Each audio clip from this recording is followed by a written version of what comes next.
So today I'm just here with the start of my kind of clubbing makeup series, and today we're starting off with the clubbing makeup foundation kind of base makeup. And it's going to be kind of the base for all the eye shoots so that I won't have to show you how I do my foundation when I go clubbing over and over again, because that would get a bit boring.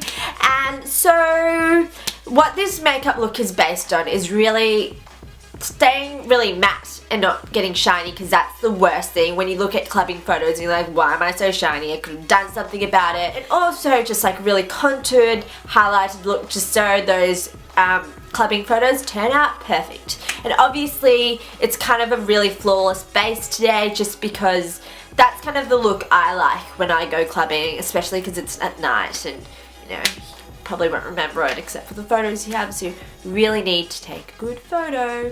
And let's get on to it. I hope you like it. First off, I'm using Neutrogena's oil-free moisturiser, and don't forget the step because your skin is going to be so dehydrated after a long night out. Next up, I'm using Revlon's Photo Ready Primer, and I'm just going to smooth that all over the face. Next, I'm using MAC's Blot Powder in medium, and I'm setting my primer. It's a little trick that helps my foundation go on smoothly, helps it stay on all night and stay matte so I don't get shiny. Then comes foundation, and today I'm using Revlon's Photo Ready Foundation in 006 Beige, and I'm going to place it all over my face using a flat foundation brush. This foundation is great for clubbing because, as the name suggests, it photographs really well because it has got these pigments that diffuse and reflects light, so it gives off that really airbrush finish.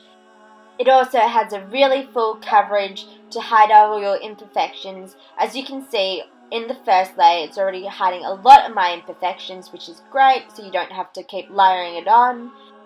Then I'm getting my buffing brush from Real Techniques, and I'm just going to smooth that all into the skin just so it's all blended in.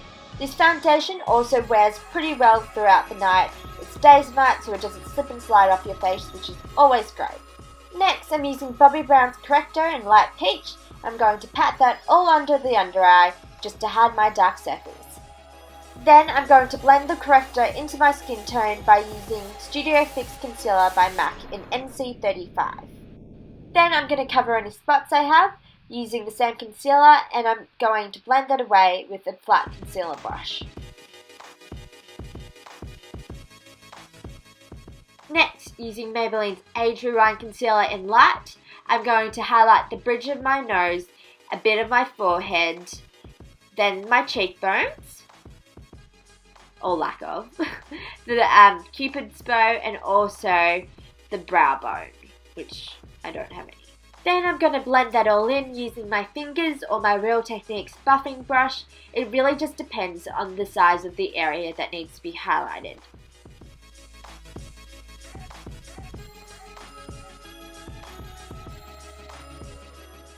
Then with a large fluffy powder brush, we're setting that with MAC's blotting powder in medium, just like before.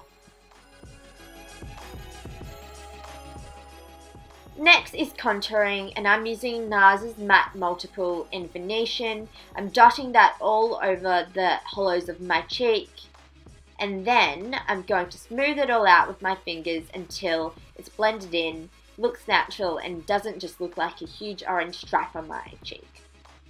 There's a review and demo on this product coming soon, so make sure you keep your eye out for that. After the cheekbones, I'm going to also contour and define my jawline. As you can see, blend that all in, and then you might want to kind of try and blend your cheekbone shadow and your jawline together just so it looks a bit more natural. Then I'm also going to put it on my temples just to thin down my face as well. And then I'm going to contour my nose. I'm just going to put a stripe down it and then blend that all out. Next is onto blush, and I'm using Frankly Scarlet by MAC. And I'm just getting a tiny bit on my brush, and then I'm patting it right over that contour colour just above it. I hate putting blush on the apples of my cheek because it ages you by heaps. And so this is a great method of just blending in that contour colour and keeping it natural, because that's where you blush. I love this blush also because it looks great on tan skin and it really does help to define and slim down the face. And it looks so scary in the pan, but if you use it with a light hand like I have done here, it can look great. Next is my favourite part, and it's highlighter.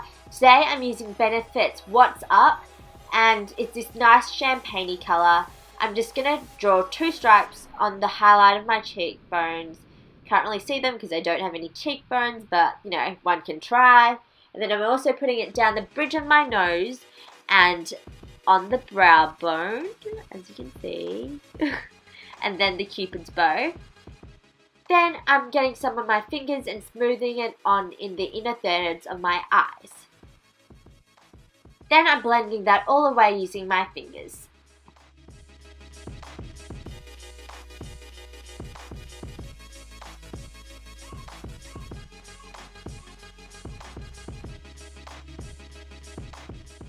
Next, I'm setting those contour and highlighting colours using my Sleek Contour Face Kit. With one brush, I'm going to use the highlighting powder just to put over the top of my cream highlighter. Then I'm getting my other brush and I'm taking the contour colour from the kit and I'm going to place that over the top of my NARS Matte Multiple, and then I'm going to blend that away with a bronzer brush. Next, using my Australis bronzing powder, I'm going to place that on top of my collarbone and then below it just to make it more defined. Then I'm taking that onto my neck, just so my face and my neck are the same colour, and then I'm also going to slightly sweep it all over my face to get that bronze glow. As you can see, I've swept it on my forehead, lightly over the cheekbones, down the bridge of the nose, and then just lightly everywhere else. And don't ruin all that contouring work you did. So yeah guys, that was the end of my clubbing base makeup tutorial. It's obviously a bit more of a flawless and heavy coverage foundation concealer routine than I would usually use, and I would kind of use this makeup for photo shoots as well, just because it photographs really well, obviously, because it's really like defined and highlighted and brings like the shadows recede and like the highlights protrude, like no, advance. So it makes your face look a bit more three-dimensional, if that makes sense. Anyway, I hope you liked it and please stay tuned for more videos, and yeah, like, comment, subscribe, follow us on social media, and I will see you next time.